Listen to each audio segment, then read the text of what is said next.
Who's ready to make book banners cry again?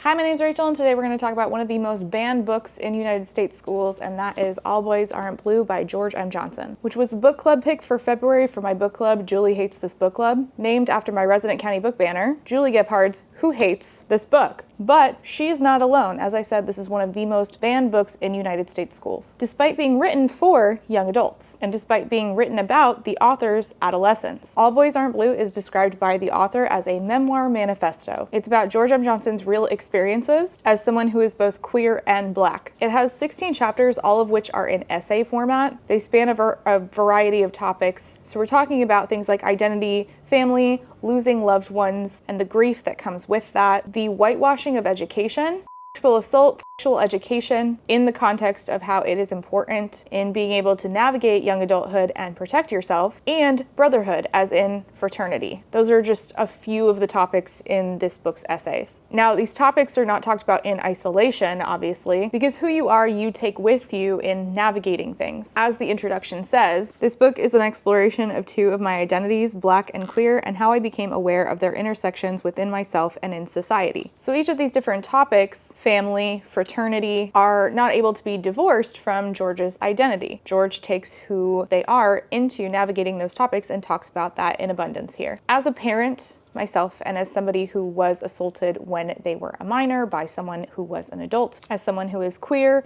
so many different parts of my identity color my reading experience of this book. I think this is a tremendous work that is a necessary resource for many young people. Maybe not all young people, but it has an intended audience, and to that audience, I think it delivered. It did exactly what it set out to do, and is a work that I think is vital for so many youth, and I cannot see a reason to ban it. Speaking of seeing, yes, I did get new glasses, thanks to today's sponsor, which is Pair Eyewear. I've been loving Pair for several reasons. You choose your base frame, which I have the Quinn in classic black. You get great styles and a variety of them at a great price point, but obviously they also have this feature. You get to choose your top frames that just magnetically connect to your base. I have Bell's Library, which these are perfect for readers and also Beauty and the Beast fans, which I am both of those things. I also got the black cheetah, which is super cute. And then I grabbed the black sun tops because I just really wanted a plain black pair of sunglasses. Pair made it so easy to choose the right lenses for me, and I got them in my prescription so I can actually see when I'm driving at night. You can try on virtual pairs before you buy and make the choice that actually looks good on you. And this eliminates the task of having to go try on frames in person and talk to another human being, which I try to avoid as much as humanly possible. Pair is quality at a great price point, and I could not be happier with my frames. This seriously has made my life so much easier while driving. So if you're looking for the right glasses for you, look no further than Pair. Just hit that link in the description to get 15% off your first pair. And thank you so much to Pair for sponsoring today's video. So I've actually talked about this book before a few times. This is one of my favorite books. This is the first time I bought a physical copy, and I actually bought it at Black English, which is my local Black-owned bookstore. Shout out to Miss Gwen, who we love. She's on city council and runs our local bookstore, where I bought finally a copy of this book that I feel is such a tremendous work. So while I love this book, I've reread this book, I've given this book to friends as a gift. Shout out to Lou, and I made my book club read it, but there are people who really hate this book, and thus it has become one of the most banned books in the United States, in schools in particular, in public schools. So let's take a look at some book banners complaining about this book. Critics say All Boys Aren't Blue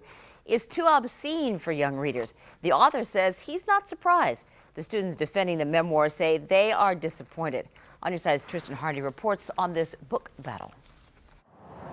This book has been heavily scrutinized in Flagler County. So much so, one of the school board members complained about it to the Flagler County Sheriff's Office. Now the school superintendent chose to remove it from its libraries for now. I think it's a step backward, to be honest, and it doesn't promote this progressive attitude that they're trying to frame. All Boys Aren't Blue by George M. Johnson is described as a coming-of-age story of Johnson's life as a queer Black person. What's in my book is of interest to your teen. You should have a conversation with your teen about why that interests them. It's really important for kids who are in the LGBTQ community to have content like this within our libraries. Jack Pectos, a student at Flagler Palm Coast High School, read the book. I was really angered by this decision. In a letter to Kathy Middlestat, the superintendent, the District Media Review Committee determined the resource is appropriate for use for teachers and high school students. However, the committee also recommended families should have an option to opt out for any instructional material. Pettos says creating a barrier to read books is harmful to LGBTQ students. I feel that this is almost a precedent moving forward, that LGBT representation will be challenged within our school libraries, and I'm going to fight this tooth and nail. To the high school student, removing All Boys Aren't Blue motivates him to see it back on shelves. That includes going to school board meetings, reaching out to school officials, and making sure voices like his are heard. All boys aren't blue, and I will quote from it. He asked me to turn over while he slipped a condom on himself. This was my ass, and I was struggling to imagine someone inside. He got on top and slowly inserted himself into me. It was the worst pain I have ever felt in my life. Eventually, I felt a mix of pleasure with the pain. What I consistently see time and time again is that book banners isolate passages out of context of this book in order to try to shock you into agreeing with them that you should ban it. And you can't isolate chunks out of this book without being fucking liar, because the author's intent is spelled out in the pages. George literally says why they wrote certain chapters the way they wrote them, but censorship advocates have to focus on a piece and not the whole, otherwise the whole argument of banning a book falls apart. While there are parts of this book that will be uncomfortable and awkward for certain people to read, even I myself felt a little uncomfortable in parts. Something being uncomfortable does not mean that it is harmful. Books are something that require us to have a full conversation. And some of you might not even like this book. But as I discussed in a recent video, disliking how something is written does not mean that we shouldn't allow it to exist on shelves. We have to have a very nuanced conversation that includes discussing authorial intent and intent versus impact. But these little 30-second clips of reading from a book out of context and everybody saying, "Oh, I'm horrified, ban it," shuts down conversation. And who is that actually protecting? The answer is no one. I'll answer that for you. You can only make the choice to not read this for yourself or for your own kids. Your discomfort should not be prescriptive. Now, this is a book that has many wonderful reviews from it, including from people in this community who I want to direct your attention to before I get into my thoughts. So Ashley from Realm of Kidlit Comics is a librarian and a mother, and was part of the sister sorority. The what's it called when a sorority and a fraternity are like linked? Is it just called sister sorority? Ashley was part of the sister sorority to the fraternity that George M. Johnson was a part of. She has a wonderful review. But I did not really think it was going to turn into a conversation about intersectionality until I went to think about what were some key things that I really enjoyed about All Boys Aren't Blue. And one thing that really stuck out to me was the importance of intersectionality from the perspective of George being Black and queer. And then when I thought about that, I was like, I just read Hood Feminism, which is also a discussion about intersectionality and what it means to be a Black woman and part of this mainstream feminist movement. So I was like, you know what, why not? Let's just go ahead and film this video and talk a little bit about the concept and importance of intersectionality. My friend Lou is from Brazil. She is a human rights attorney. She has a wonderful video on this book about its discussion of grief. The book was very popular on release, but it gained more notoriety as time passed because it keeps getting banned from libraries all over the United States. And you know me, I just love literally everything that makes conservatives angry. I just salivate for it. Rachel sent me this copy, and guys, they ask you how you are, you just have to say that you're fine when you're not really fine, but you just can't get into it because they would never understand. This is a book that is written for a very specific public in mind, but I think it transcends even that because it talks about things that are very much human in us. Especially, it explains just how much we need communities to thrive and to grow no matter our walks. These are all conversations inspired by this book that you would never know exist if you only took book banners' approach to viewing this book. Now, obviously, the best way to approach this book is to read it yourself, but if you only take their word for it, you are greatly misunderstanding this book. And I'm not saying that there's not stuff in this book that we shouldn't have a conversation about where it's like, maybe we should have written this differently. So what is in this book? Let's talk about it.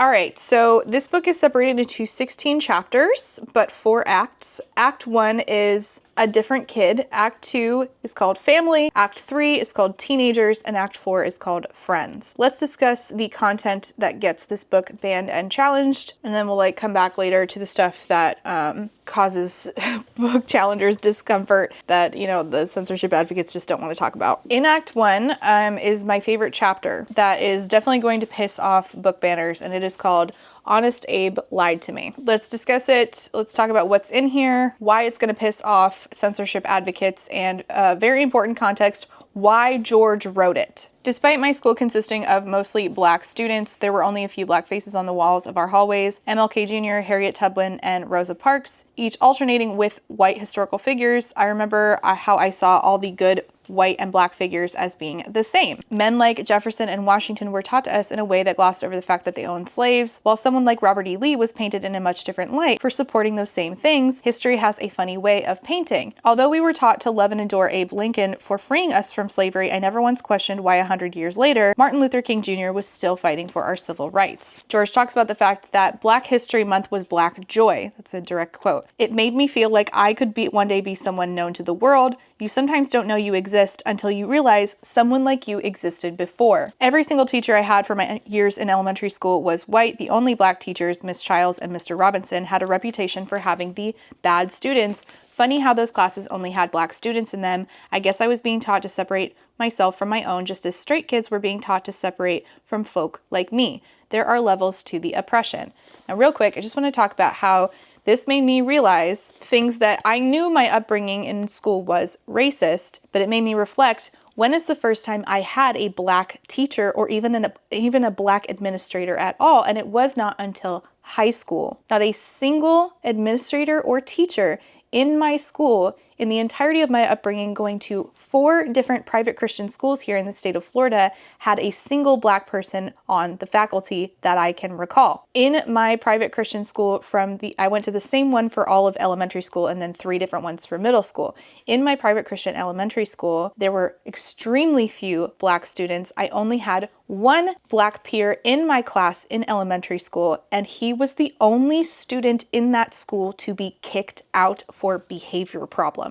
And I didn't recall that until I read that part of All Boys Aren't Blue, and it caused me to reflect on how incredibly racist that environment was for that kid in my school. And it also causes me to be very concerned when I see that Florida is trying to create a pathway for private Christian schools to be the norm and be treated like public schooling, or rather trying to change it so that public schooling doesn't exist and all we have is the private Christian schools, when that was the environment and the reality and the lived experience of black kids in my private Christian school. And yet with the same breath, they tell me that this book is racist and critical race theory and needs to be banned. Moving back on, Black History Month was bittersweet. It came as quickly as it was gone. White history didn't need a month. We were always learning about it. Discussing being in a play at Thanksgiving, back then we were taught that everybody got along, including the American Indians and the Pilgrims. It showed American Indians sharing food with the Pilgrims at the first Thanksgiving. What it doesn't show is the Pilgrims stole the American Indians' food when they first arrived on the Mayflower because they weren't prepared for winter, and many American Indians died from the diseases brought by white settlers. Peace was often a survival tactic. American history is truly the greatest fable ever written. And in this production, this play at school, I was the full embodiment of the USA. Once I finished, we all came together to recite a poem in unison. I remember how happy I was in that moment, how full of pride I was, thinking that I was playing the man who had done more for my people than any civil rights icon or president in history, thinking that part of the reason he was murdered, Abraham Lincoln, was because he decided to free all those who were enslaved, thereby offering me the opportunity over 140 years later to sit side by side with white students and teachers. I used to defend Abraham Lincoln. I remember being taught that Lincoln's face on the penny looks towards the right, while all the other people on the other coins look toward the left, almost as if they were turning their backs on him. This is also something I was taught in school. He was placed on the lowest denomination and the only denomination of color, copper. Abraham Lincoln was sold to me as a man who truly cared about black people, and I don't remember a single black student back then who didn't hold him in the highest regard. It was easy back then to pay homage back then to white historical figures because we learned about them all through the lens that they were concerned about us all. Interesting thing about studying history is how much it starts to change based on the school setting and who is teaching it. It's not always about how those teachers view history, but how they view you and your place in history. That line is so important for students to hear. We had teachers who wanted to make sure we really knew what it meant to be Black in America at the Ronald H. Brown School of Global Issues. In 1992, Ronald Brown was serving as the chair of the Democratic National Committee. He was the first African American to ever hold that position. It's important I say this because the white community has long prevented Black progress in every arena. Even today, institutions are still having the first Black person too, and it means something. I mean, this is just like layers upon layers of very, very important context and information for students to know. It meant something when Halle Berry won the Oscar for Best Actress, still the only Black woman to do so. It was seen as progress when Hattie McDaniel became the first Black woman to ever win for Best Supporting Actress, but needed a special exemption to enter a whites-only building to accept her Oscar because of the venue's adherence to Jim Crow-era segregation laws. It meant something when Obama became the first Black president 219 years after George Washington, a slave owner, became the first white president, or 145 years after Abraham Lincoln signed the Emancipation Proclamation. Symbolism gives folks hope, but I've come to learn that symbolism is a threat to actual change. It's a chance for those in power to say, look how far you've come, rather than admitting, look how long we've stopped you from getting here. That's so important. My city created a school dedicated to Ron Brown. It was the least we could do for a Black first who would likely be forgotten one day. I had never heard of Ron Brown before this book, so George is right. We learned about slavery, but not just a Cliff's Notes version beside the Civil War. We learned about what our people had actually been through and how those things continued to play a role in the current society we lived in. We learned about the Emancipation Proclamation, but also read some of the statements he made that weren't in history books. The ones that were disparaging towards Black Americans and the fight for equality. The statements that explained why we needed MLK, Malcolm X, Medgar Evers, and every other Black activist over 100 years later because freeing the slaves didn't really free us. I just want to point out that this is incredibly different than my Christian school curriculum, which only says this about Malcolm X and then doesn't explain what it means by the term Black supremacist. But it does do this exact thing about Abraham Lincoln, where it only paints him as this incredible person who freed the slaves. On a more personal note, before I read these quotes are actually the reason why my youngest son is not named Lincoln.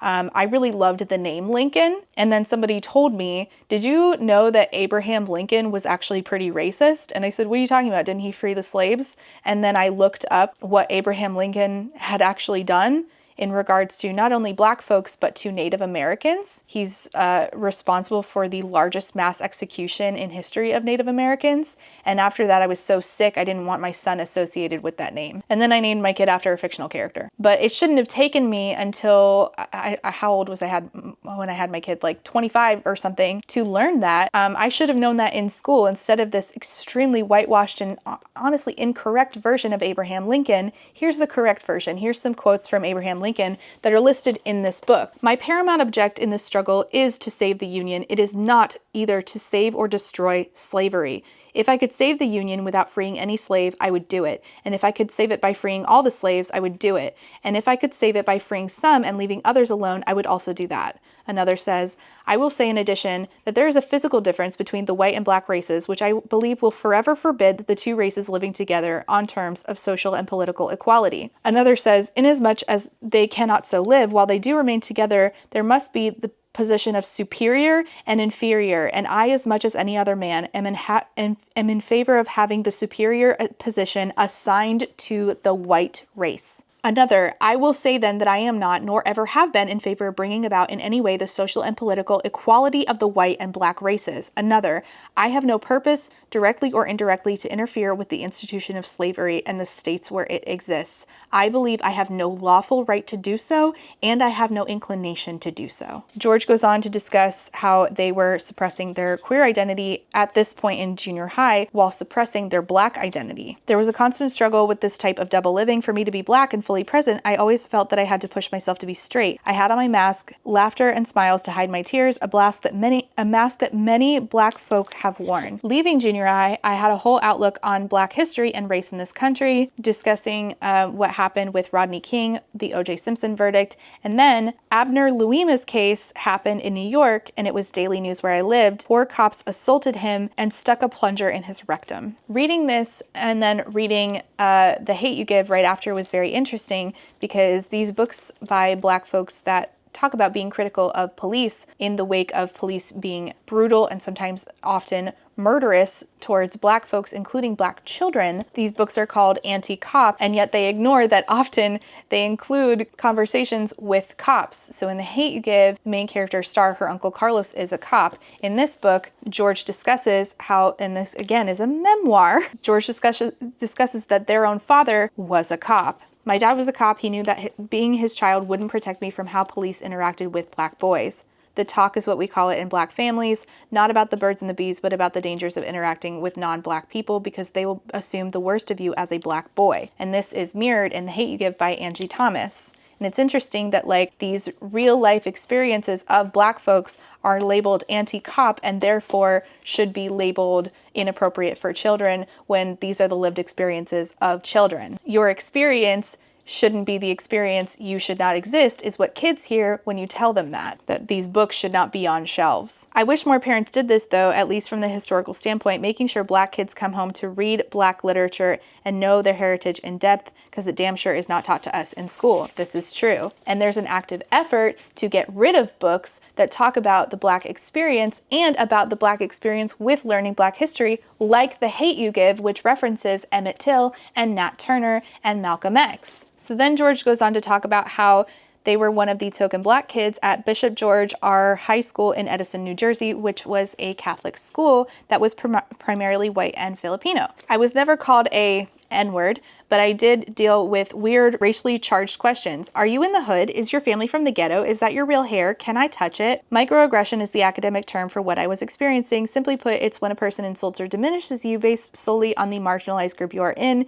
It's called micro because that person isn't outright calling you this part, the N-word is censored, or the F slur is censored. I'm just telling you like what's in this book that people are complaining about while also giving you the full context. My worst experience happened in 10th grade. Even when my high school did decide to teach Black history outside of Black History Month, it focused on that one subject, slavery and emancipation. Our syllabus went from slavery to emancipation to the women's rights movement to the civil rights movement to the final refrain, look how far y'all have come. As the teacher just started describing slavery, he talked about it being a thing of its time, and I took issue with that. Saying that something was the norm of the past is a way not to have to deal with its ripple effects in the present. It removes the fact that hate doesn't stop just because the time or the law has changed. There were abolitionists at the time of slavery who were able to see it was wrong, and Quakers who were able to see it was wrong, so why couldn't all white people see it was wrong? The teacher responded, there were many things back then that wouldn't be accepted now. I mean, if I lived during that time, I probably would have had slaves too.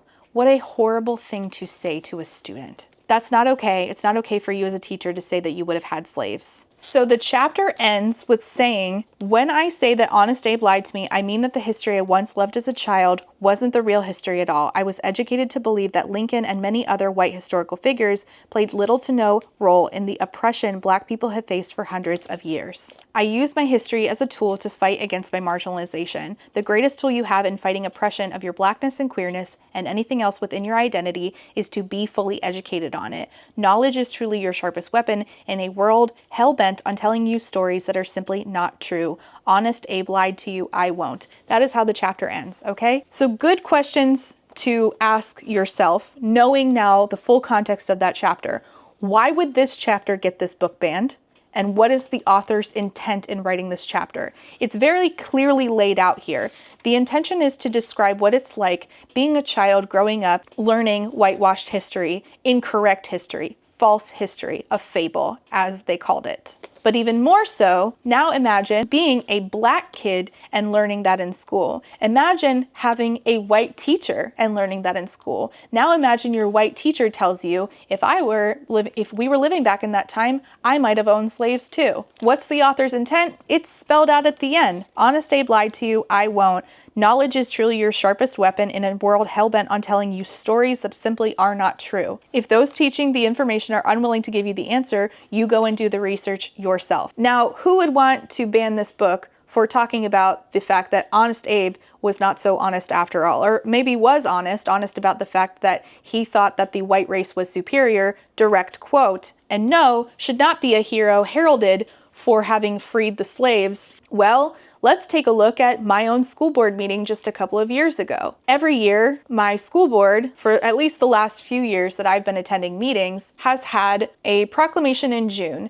And in June, we have actually two proclamations, one for Juneteenth and one for Pride. I assume that those will not be happening this year because of, orange reasons. And we have a school board member who is a Black man named Shake Washington, who every year does a speech on Juneteenth. Now imagine that you are a censorship advocate and that you go to this school board meeting.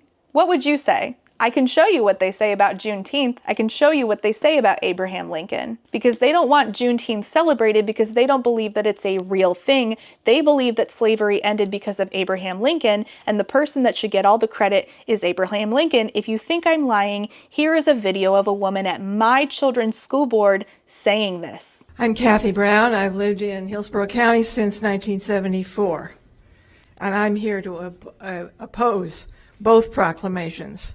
First of all, Juneteenth has no basis in history. January 1st, 1863 is the date that the Emancipation Proclamation freed the slaves. We should honor Abraham Lincoln for having the courage to do this. So why would book banners want this book to be off the shelves? For all the reasons that that woman just yapped about. In Act 3, which again is the act of called Teenagers. It starts with, and this is really nice about this book, is that it has a lot of pictures from George M. Johnson's life and family. This is them with two of their family members at their high school graduation. So in Act 3, there is the first chapter in Act 3 is Chapter 11, Boys Will Be Boys. I need to issue a major trigger warning for childhood sexual assault in this chapter. If you need to skip this entirely, you can go to this timestamp. It begins by saying, I contemplated whether I would write about you now that you are dead. But I talked to Aunt Sarah. She told me that it was my duty to tell my story and the whole story. We often protect those who may have done bad things to us, despite how much it hurts us to do so. I contemplated whether I would write about you now that you are dead, but I have a conversation with Uncle about you. He was the one I was most afraid to tell about what happened to us because I knew how protective he had always been of me. He had figured it out a while ago. He encouraged me to think about the humanity of you, the humanity of me, and what we were actually doing. Two boys lost in a society who found each other's sexuality as a home. Now, I know you're uncomfortable. It is uncomfortable. Just because that happened does not mean it was right, and the book is not saying that it was right. Please consider understanding before you head into reading this chapter the difference between depiction and endorsement, the difference between discussion and mention of something and endorsing that thing. When they were 13, they had a cousin who was older by about 4 or 5 years. So technically, this could have been a legal adult, but a teenager nonetheless. This cousin and them got along really well. And one night when a bunch of the cousins were sleeping over, this cousin put their hand on George's butt, except it was not their hand. We're gonna get in trouble, George says. You can't tell anybody. Okay? The cousin said, you promise you're not gonna tell anyone? I promised. You grabbed my hand and made me touch it. It was the first time I had ever touched a penis that wasn't my own. I knew what was happening wasn't supposed to happen. Cousins weren't supposed to do these things with cousin, but my body didn't react that way. My body on the inside was doing something too. Again, depiction, not endorsement. Saying a thing happens is not saying it should happen. I tried my best not to enjoy it because you were my cousin. We were crossing a line that family should never cross. Matt, it's fine. Trust me. You know I wouldn't do anything to hurt you. They were still going by Matthew at this point. The whole time I knew it was wrong, not because I was having sexual intercourse with a guy, but that you were my family. I was very unaware of what sex involved at the time, primarily because I stayed away from it. I knew I didn't like girls that way. The first thing folks would ask you if you inquired about sex was whether you were doing it or not, and I wasn't. We also had the bare minimum of sex education in school, so I was unaware of a lot of things. Certain things happen. They saw their cousin ejaculate, which the author describes as shocking. And after this is over, their cousin turned to them and said, remember our promise, Matt. I won't tell anyone, and I didn't. That night stayed our secret. Despite knowing what happened with you was wrong, I now knew that I was definitely attracted to boys. I also knew that with puberty setting in, I would have to do my best to suppress these feelings even further. I was soon a high school freshman with sexually active teens all around me, so suppress is what I did. I was okay with being a virgin. I wasn't ready for sex, and my crash course introduction made me feel guilty rather than ready to try it with someone I didn't know. Again, does any of this seem titillating to you, or is it just uncomfortable honesty? If it is not titillating, then it is not porn. If it is not intended to be titillating, then it is not porn. Because technically, if I showed my feet right now, some of you might be like, ooh, yeah. But if I'm just walking at the beach, I'm not intending to be titillating, am I? And intention does matter. They then talk about, well, they're in the bathroom at school and someone comes up behind them and started moving their hand down to touch their genitals. I could feel every nerve of my body start to tingle. I didn't know who was behind me, but I knew that I was being violated. And George recognized this person. This was a boy that fit into the popular kids. This experience officially let me know that he was definitely not one of the guys, and he was likely suppressing something in his identity like I was, yet he was an assaulter. It calls it what it is. That was assault. We each rocked around in secrecy and silence. The experience in the bathroom completely shut me down from the idea of wanting to have sex with anyone else. It would be years before I even contemplated the idea of being vulnerable with someone, a vulnerability that I now realize was shared with you, Thomas. They're talking directly to the cousin that assaulted them. I originally was going to write about you from how I interpreted that night, from the guilty place, the place that felt like my innocence was taken. I now know that that is not completely what happened, and so the experience leaves me with more questions than answers. And that's their right to feel that way. I imagined you watched your father love and adore me for all the same reasons that he struggled to love you. I imagined that one day, when you were younger, there wasn't someone there to protect you from the abuse that you likely faced as a child. If you were here today, I would simply ask, did anyone ever hurt you? Did anyone ever explore things with you sexually before you were ready? Who taught you about sex in a way that you weren't ready to understand, in a way that made you think I needed to get it firsthand from you so that I would know who not to trust? As much disappointment and even anger I once held for you at certain times in my life, I now feel sorrow that nobody was there to save you from whatever it was that you needed saving from. This is not to say that what you did was right. It's very clearly said there. It's to say that now I understand it from a place that is not centered in my own trauma. I've created a space where I have empathy for my abuser, you, while still acknowledging I've been harmed. My gut tells me that you were a victim, and in turn you made me a victim. Violence can be a cycle like that. Thomas is dead, as it mentions at the beginning of the chapter, and this happened because Thomas was in a fighting for our cousin against some guys that were threatening her. They called you the F slur, and one by one you knocked them out until you got to the third one, whose masculinity couldn't take a loss to an F slur. It's bleeped out, but you know what word it is. So he took your life. I remember I didn't cry. I was still hurt over that night and trying to understand what you did. That night never should have happened that way, and your life should never have been taken so soon. Think, the same masculinity and manhood ideology that forced you and me to hide our identities is the same masculinity and manhood ideology that got you killed. Life can be so tragic that way. I'm okay now with ending this part of the past on this page. I can only hope this story frees someone else who may be holding guilt from an encounter with an abuser. That ends the part where they are talking directly to Thomas, and it does a page break where it then has a paragraph where the intention of writing this chapter is very clearly spelled out. This story is complicated, but I don't want it to be confusing. I was an adult when I found empathy for my cousin, a choice I made in processing all that happened that night. I want to reiterate, his actions were wrong and I was a victim. It is not required that you ever find empathy for an abuser. Make it a requirement to hold your abuser accountable.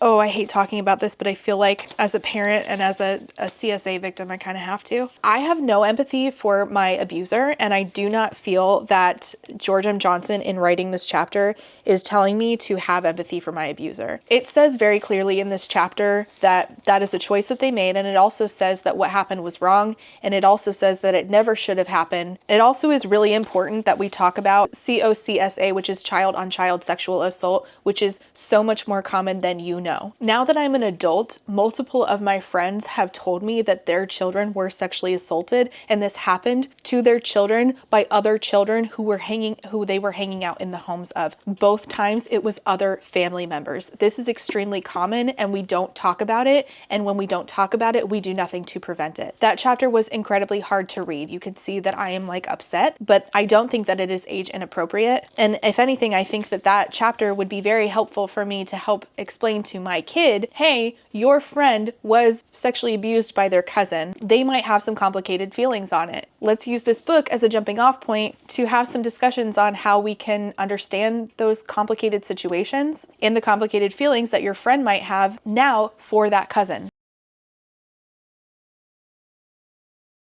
Now, the chapter that gets also taken out of context, there is a chapter in Act 4, which Act 4 is called Friends, and this is called Losing My Virginity Twice, Chapter 15. This is the chapter that you will see pop up in conversations and at school board podiums and even at our nation's capital by people who want to ban books. I put some lube on and got him on his knees, and I began to slide into him from behind. I pulled out of him and kissed him while he masturbated. He asked me to turn over while he slipped a condom on himself. This was my ass, and I was struggling to imagine someone inside. He got on top and slowly inserted himself into me. It was the worst pain I think I have ever felt in my life. Eventually, I felt a mix of pleasure with the pain. Close quote. You have now heard it out of context. Let me give you the context, give my thoughts on it, and then I will also have George M. Johnson, or a clip of them. I would interview them if I could, but I did not. They did do an interview about this. They've done tons of interviews about this. I'll have them say in their own words. But let me give you that context, because hearing it without it is jarring, but you should never let out of context quotes color your entire opinion on a book this long. I never daydreamed about sex with another boy. When I did think about sex, I was a girl having sex with a boy. I created an alter ego in my mind named Dominique. There was not much mainstream queer representation back in college, and my high school taught sexual education in a very archaic way. We didn't learn about sex between two men. I focused on masturbation instead of sex, primarily because I could still not imagine myself having sex with anyone else. We learned the basic about sex, what an erection was, what sperm did, how it traveled to an egg to create a baby. We learned about STIs and HIV, but again, surface level information, nothing about how these infections harm one community more than another, especially HIV in the Black community. That is several things more than I learned, which is to say I learned nothing. I didn't learn anything about sex ed in school at all, ever. Closest I ever got was a teacher saying, masturbation's actually healthy. It's better for you than eating a Snickers bar. That is a direct quote. That is all I got. The feelings I had were for boys, but the only encounters I had with boys, Thomas and Evan, weren't the same as what I'd seen in love stories or pornography. Those were mostly between men and women. They were excited, they were confident. Stories were so romanticized, but the passion was there. Now, saying they watch porn is not saying you should watch porn. The fact is, a lot of minors are watching porn. Do I agree with it? Definitely not. Is it happening? Sure. Depiction is not endorsement. Sex with myself was going to have to suffice until I had the ability to trust myself with someone else.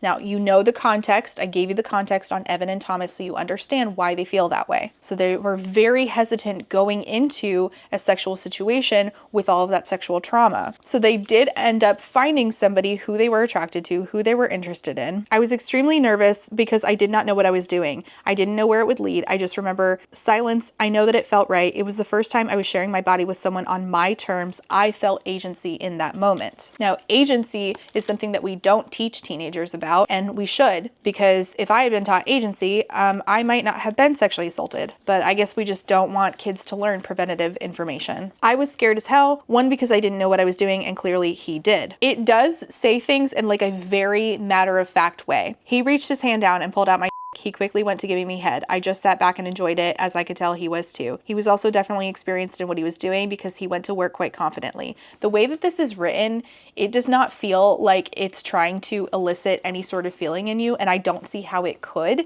Like, it's not trying to sexually stimulate you. It almost feels like one time, like while pregnant, I had sex and I was having some pain, so I explained to my doctor like what sexually I had been doing in order to just like ask, like, since I was doing this, is this the reason for the pain that I was having? That's how this is. It feels very clinical. And I just don't really get why talking very plainly and clinically is wrong and why that isn't age appropriate when it just simply gives teens the language to understand things. It does not encourage them to do things, and it definitely is not written to elicit a sexual response in them. There was so much excitement running through my body. This was much more than losing my virginity. For once, I was consenting to the sexual satisfaction of my body. This moment also confirmed that sex could look how I wanted it to look, and that it could be passionate and kind, but most importantly, fun and satisfying. His body felt great in my mouth. This almost feels like how I would describe things to like a therapist. Again, this is not how I would describe it to like if I were trying to write it in a way that was like eliciting an emotional, a sexual response from you. I knew what I had to do even if I had never done it before. I had one point of reference though, and that was 7+ years of watching pornography. That means that at this point they were 19 or so. So they were young when they started watching pornography. And again, like this only goes to show that watching porn does not teach you what you need to know about sex. In fact, it teaches you the opposite of what you need to know about sex. Although the porn was heterosexual, it was enough of a reference point for me to get the job done. I remember the condom was blue and flavored like cotton candy. Oh my God, they make cotton candy flavored ones? I began to slide into him from behind. I tried not to force it. I imagined that it would be painful. I didn't want this moment to be painful, so I eased in slowly until I heard him moan. That night was glorious. I had conquered a fear and had sex with a man on my own terms. The years of suppressing my identity and not dating or kissing had all come down to this magical night in an apartment on the outskirts of Richmond, Virginia. Okay, so if a teen reads this, do you think that they want to go out and do it? Because it's pretty clinical, and I would venture a guess to say no. And in fact, George themselves says, that entire summer, however, I didn't do it again. So this didn't lead to like the point is like people think if we read about sex, then the kids are going to do it and they're going to do it all the time. Even George themselves, who experienced the very clinical thing we were just read, did not go out and start having an enormous amount of sex. I just couldn't bring myself to have penetrative sex again.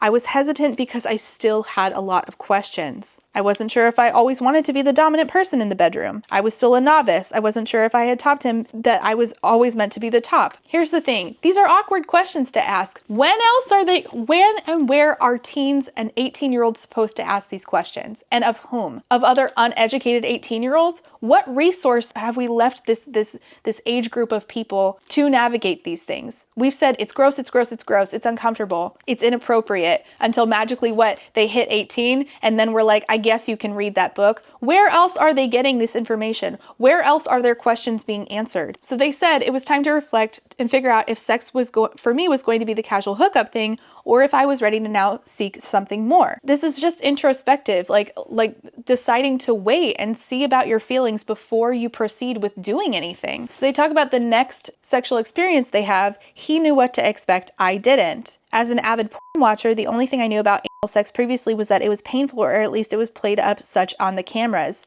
This is insinuating again how porn itself on its own is really bad as a substitute for actual sex education. It was the worst pain I had ever felt in my life. He then added more lube and tried again, which felt better, but not by much. He began stroking motion. Eventually, I felt a mix of pleasure with the pain. I can't say that I didn't enjoy it, because I did, but it was painful for sure. I didn't stay long, nor did I masturbate after. I was in a state of shock. I just wanted to get back home. I was in pain, and it says, and I'm really glad that it says this, they told their line brothers about what had happened because they were trying to become a part of the fraternity. It will take some time to get used to it. They picked up some Tylenol for me. I was in pain for nearly 3 weeks following that encounter and too afraid to go to the doctor for help because I would have had to tell them that I had been having anal sex. Like, this is what we leave this age group with by not having frank conversations, by just assigning so much stigma onto this conversation. This is what we leave them to. Unsafe and painful sex, which you shouldn't have to have painful sex. But when are we having the conversation with young adults that sex should not be painful? We are so afraid to even talk about sex with them at all that they do end up having painful sex. This is the reason that so many of us girls end up getting urinary tract infections that we don't tell our parents about because they're gonna know that we had sex. We're rocking around with infections because we're too afraid to admit we had sex because you guys made it so taboo. And we had it nonetheless. Wouldn't less urinary tract infections be a net good? I didn't have sex for several months following the encounter. Like, at all. But after a while, I got the courage to try again. I went into it much more prepared. I learned about my body and the power to say, no, that hurts. Sex should be pleasurable, and there are safe ways to ensure that, like they say, practice makes perfect, and I eventually got a lot of practice. I often imagine what my first sexual experience would have been like had I been given the ability to learn about what queer sex was when all my straight friends and classmates got to learn about what it looked like for them. My queer sexuality was one big, risky crash course, much like the other aspects of my queer existence. There is so much danger in not providing proper education about sex to kids, especially for those who are having sex outside the heteronormative boxes. Being taught sex as a way of producing children rather than an act of pleasure stripped me and others of the ability to fully comprehend what we were getting ourselves into. I really put myself in a riskier situations by not knowing what I was doing and by not having the tools, resources, or supportive community to seek that knowledge. The risk factors for queer people engaging in sex continue to be higher than that of all other communities. We are prone to having a higher chance of contracting sexually transmitted infections. The CDC has already stated that 50% of Black men who have sex with men will contract HIV in their lifetime. To deny the queer community a basic sex education as teens is to perpetuate the prevalence of these statistics. Queer folks often live a second adolescence throughout much of their adult lives because of this deprivation. I didn't explore sexuality during my teen years. I didn't have openly gay friends or mentors growing up. I didn't have the opportunity to date boys or have a boyfriend. I had to figure a lot of this shit out on my own. We suppress who we are during those early formative years when we should be learning and growing beside our straight peers within the safety and support of our families. Sex is a part of growth as a human, regardless of gender and sexual identity. I wish I had known what you now know, but I don't regret any of my sexual experiences, and to be honest, this was the scariest chapter for me to write, because this chapter involves a vulnerability with the world that I'm still not sure I'm ready to share. But I went through that and have shared it, so maybe you don't have to. Will this part of my story be met with pushback? Absolutely, but I'll be damned if I don't tell it because of fear. My greatest fear is that queer teens will be left to trial and error in their sexual experience. It's worth me feeling a little embarrassed so that you all are a bit more prepared. That's the end of the chapter. If that's the end of the chapter, then what was the point of the chapter? The point of the chapter was, it says it, I went through that and have shared it, so maybe you don't have to. So maybe you don't have to. It's not about trying to get kids to have sex. It's not about trying to titillate kids. Surely, all of this talking about risk of infections, lack of sexual education, using as sexual education is leaving you to your own devices, which you're going to end up being in a world of pain, literally. I went through all of that so you won't have to. It's worth me feeling a little embarrassed so that you all are a bit more prepared. If this is admittedly embarrassing for the author to write, then what on earth would make you think that it was supposed to be titillating? I will let George explain to you their perspective on seeing this read at our nation's capital out of context. Talk a little bit about what it was like, one, to be able to share that personal experience for you, but two, to hear it being read on the floor of the congressional leadership. I mean, hearing it read on the floor, I think the worst part about it was like his terrible, like, To Kill a Mockingbird accent. Like, it was so like Jim Crow, you know, like Fuzzy Zeller, like, I hope they don't bring watermelon and chicken to the US Open. Like, it was just so like over exaggerated in a way that it already was giving like racial undertones and things. You know, hearing it read, it was interesting though, because that was what I heard too. Like when I heard him read, I was like, okay, but I'm like practicing safer sex practices. I'm talking about, you know, how this experience was potentially harmful.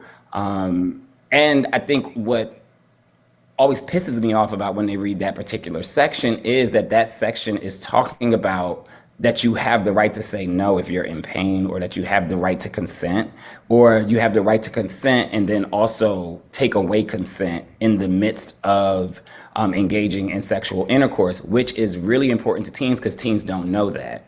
Teens think sometimes that, you know, when they're having their first sexual experiences that, well, because I already said yes, there's no point I can say no. Like, once you take back consent, you have that power. But back then, I didn't know that. I thought once you kind of say it, it's like you're kind of now in it, because we're not taught about consent. We're not taught about agency. We're not taught about what sexual trauma is, what rape culture is. Like, we're not taught any of those things. And so that entire chapter, one, I was 20 years old when that happened. Two, it talks about consent, agency, and really, really helping teens to understand like that those first experiences can be scary and can be dangerous, especially if your only reference, which I always also say in that chapter, for most teenagers who were like myself, because we have such poor sex education in this country, most of our references come from television and film, which is highly dramatized, so it doesn't actually depict the reality of when you're going through those first experiences, or it comes from pornography, because that's the only real things that we have access to when we're that age, especially if school systems aren't going to teach it, and then parents are too afraid to teach it at home because they don't like to have those, as they say, those heavy conversations that teens are already having with one another. And so, you know, for me, I think it was like what you said, like, it's like, well, lube, condoms, like these actually sound like very like smart things that the kids could be understanding, like, oh, like at least it was a safer sex practice happening. They're talking about that experience. And it also helps teens to understand that if they are uncomfortable, as I was uncomfortable, that it's okay to stop. And I didn't know it was okay to stop. And that's really what that scene, if you keep reading the next couple paragraphs, I talk about how it is okay to say no, it is okay to stop, it is okay to rescind consent, and things that teens don't know. And my book is for the higher age teen, and it pisses me off because the way that they also framed it was that it was for elementary school kids. That book is not for elementary school kids. The primary reader of that book is age 16 to 18. People think that topic is too heavy, but it's like, what's the difference between a 17-year-old who's in high school and a 17-year-old who's in college? There's no real difference. The only difference is you're blocking this particular group from having access to materials that help them understand who they are, what sexual experiences are. Whereas it's almost like, well, when you go to college, you can do whatever you want, you can learn anything you want because now you're an adult. And it's like, but that's not how that works. If we're trying to create these teens into being adults, you have to give them information along the way so that they can make those decisions. But you can't block this type of storytelling and then be up in arms when the rate of sexual assault and rape at college campuses continues to skyrocket. You can't have it both ways. But again, these same people who don't abide or who don't like to hear this type of talk are the same people where a 10-year-old had to cross state lines to get an abortion because of your abortion policies. Like, make it make sense at some point. Now that I'm done reading from the book for you, I want to talk about the great book club meeting that we had about this book for my book club, Julie Hates This Book Club. One of my book club members wrote some great questions for our book club meeting. Shout out to Mim. One of them was, how does banning books like All Boys Aren't Blue impact young readers who might see themselves in these stories? Johnson has said they're not banning books, they're banning truth. And that, you know, is obvious in the way that people don't want Honest Aid talked about, but also they don't, like George M. Johnson said, they, you know, see these problems on college campuses with assault, and yet they want to do nothing to prevent it. So how does this impact readers? It leaves them to deal with the same things that we are still not addressing.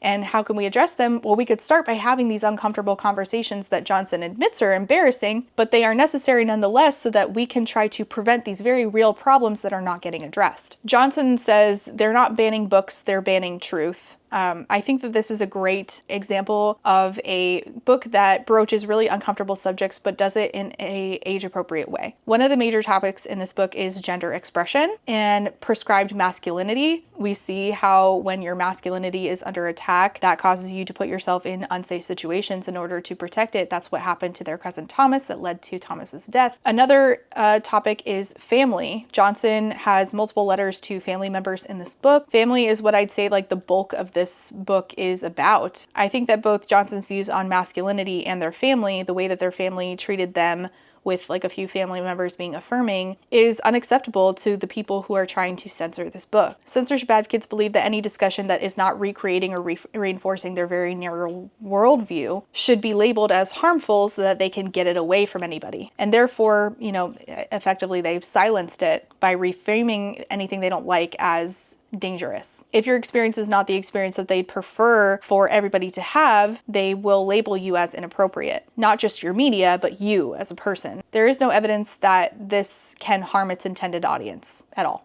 There is evidence that it could change their mind about things or affirm things about themselves rather than reinforcing the idea that they need to change or hide who they are. And that's what's really scaring censorship advocates. Now, you can have critiques of this book if it's not your taste. One of my fellow reviewers in the book community, Carter Kalchik, has a review where he discusses this book. I'll leave it down below. He mentioned this book in a video I did on least favorite banned books, which is linked below. But discussion of books allows for those critiques. Carter says he almost feels the need to like self self-censor regarding this book as to not give censorship advocates any more ammunition against this book. Neither of those criticisms are the reasons why people are banning All Boys Aren't Blue. They're banning it because it's gay. And my criticisms of the book are in no way a justification for it to be banned. In fact, I think my criticisms of the book could make for very interesting conversation in a classroom setting, which will never happen in many places because it's being banned. And this is the most insidious thing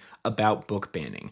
I hate that I am now wondering if I have to censor myself about books like All Boys Aren't Blue because I need to defend it from people who are trying to ban it. We should be able to have critical conversations about all kinds of books, but if we're like fighting for the lives of these books in schools and libraries, it has this chilling effect on any criticism of those books. Censorship advocates hate discussion that includes multiple viewpoints. They hate nuanced discussion. A question that went along with this that we did at book club was, were there moments in this book where you felt uncomfortable? Sure, I definitely was uncomfortable, and I do agree with Carter mentions that there was a decision to dead name a particular cousin of George's in the book that I don't super love, but not liking something in a book is never a reason to ban it. So a follow-up question that Mim wrote was, how can sitting with that discomfort help deepen understanding and empathy? So the most obvious answer to this question is the chapter where George discusses the sexual assault that they went through at the hands of Thomas. It's definitely not an easy chapter to get through. You saw me get emotional reading it, and for some it might be outside of what they can read at all, and we'll have to avoid it, and that is fine. But I really hate how censorship advocates take that entire chapter and read quotes from it out of context and don't take its full intent into account when they're advocating to ban it. Again, why it was there was so clear. It was so laid out. George wanted other people who experienced that to have the language to understand what was happening to them and encourage them to be free of shame. And if they can, say what happened and hold their abusers accountable. I mean, it was right there at the end of the chapter. That's especially important for its intended audience who might not otherwise have a place to contextualize things that might have happened to them by their own family members. Some people don't even understand that what happened to them is assault unless it is spelled out for them by somebody who experienced it before. And that's also something that George mentions in that chapter on Honest Abe. Sometimes you don't know that you exist until you find out that someone just like you has existed before you. That was certainly the case for me. I did not understand that what happened to me was rape because I thought, how can it be rape if I let him in my house? And if we are not these perfect victims, then our story does not matter and we are not valid to you and we shouldn't talk about what happened to us. There are also really devastating parts of this story that have nothing to do with CSA. In fact, you could isolate and avoid that chapter and it is still a super quality book that you will get a lot out of. There's so many chapters that discuss things like family, fraternity, growing up, even the experience of George as a young child. It's the first chapter where they talk about having had all of their teeth knocked out, and also the performance of performing being a boy, the performance of gender, and how that in that performance itself lies trauma. So we talked about in book club how trauma can shape identities, and this is because this is such a great book to discuss that topic. Throughout the entirety, George explains that who they are was shaped by so many things that happened to them. I think there's an obvious effort to erase certain identities, and intersectional identities, like being Black and queer simultaneously, are going to have even more pushback on their work, especially when that work is a memoir like this is. Because the hope of censorship advocates is to create a world of rigid standards where we have created an environment where those people will cease to exist. They want the standard to be white and straight. The further you get from that, the more pushback you receive. One of the questions also was, Johnson shares many experiences with racism, homophobia, and gender expectations. How do these intersect in ways that may be unfamiliar to white cis readers? Or how are these experiences showing their blatant double standards, like in the case of name changes? So George discusses having changed their name from Matthew to George while young. This is something that is very familiar to most people, but for some reason, the moment trans people do it, it's an issue. I think for many people, this book is going to be a lifeline, and for that reason, people want to sever its reachability because they don't want that lifeline to exist. And I think I've already reiterated that point over and over again, but the hope is to make it so that we make such a rigid environment that these people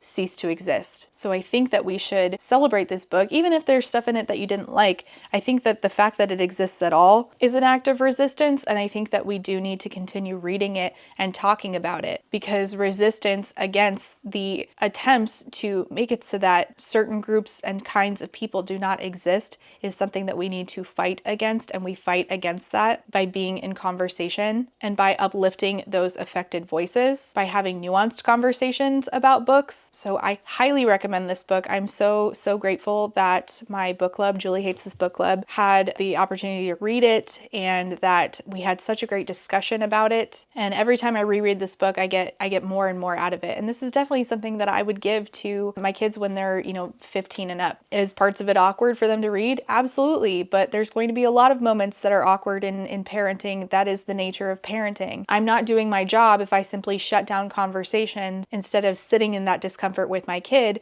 so that I can do the very best by them to put them on a path towards what statistically has been shown to give them the best possible outcome towards being a healthy and well human. And to do that, I cannot center my fear and discomfort. I have to center their humanity and the evidence of what actually works towards keeping our kids safe. And this book, I think, is a very necessary part of that. Thank you so much for watching. Leave your comments and questions down below, and I will see you next time. Bye. And before I go, I have to say thank you for being a friend to my Therapy Bills patrons, and those are Alexander, Andy Mation, Ashley H, Astra, Barry B, Call Me Kodiak, Choco's Homesick for Taiwan, DJ Rocktopus, Ellie, Emerald Dodge, Eric D, Jade L, John E, K, Kaleno K, Katie Ann, Quinn, Lady Kittybug, Lady Chips, Lemon Jelly. Y'all put food in your name, and I'm always doing this at lunchtime and I always get hungry. Lex, Other Lex, Lily, Mataraptor, Megwin Rose, Melissa, Minby, Mixer Boneless, Alice, Peggy Lou, Rain, Reese, SJ, Scarlett, Samar, SMK, Spoopy, Steph B, 3 raccoons in a trench coat,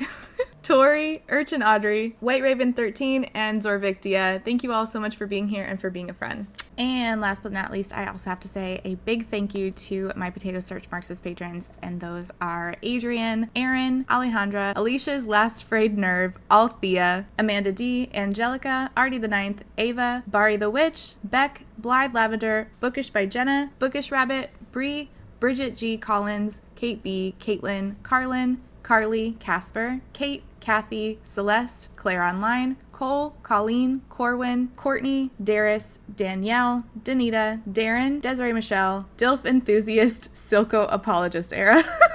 Good shit. Dorian, Dorothea supports public education. Hell yeah. Draco-chan, Drive-By Thinker, Ebby, Emily A, Emma, Aaron with 2 E's, Aaron Starlight, Fiona, Gadarn, Halia Artisan, Hannah C, Helen, Harising, JM Tennant, Jay is on Olympus, Jelly V, Jen Michelle, Genderqueer, Jenny G, Jessa Sue, Jill, Jojo Bookish, Juicy Wizard, Kai Brecker has not read 6 of Crows, Caitlin, Catherine, Katie L, Katrina, Kaylee, Kayala, Kendra, KMTV, Kayana, Laughing Cat Dog, Laura is Angry, Lauren G, Lazarus Ray, Lindsay M, Lisa B, Lisa L, LP, Lou Siri, Lustful Octopus, Martin, Macy Jane, Maddie, Madison, Man-Eating Plant, Mary, Megan, Malara, May, Morgan, Myth Lesbian, Never, Nicole G, Nicole R, Paige P, Paul, Penelope, Penny Shilling, Foxglove, Plague Carrier, Queen Cereal, Rachel B, Reba, Rebecca R, Rhea, Ronnie, Rosie Thorns, Sikoria, Saintbringer, Sakyalume, Sarah H, Sarah the Bear, Shamed, Shannon, Sheen Onion, Sean, Sophie, Stardust, T Delegati, Talia,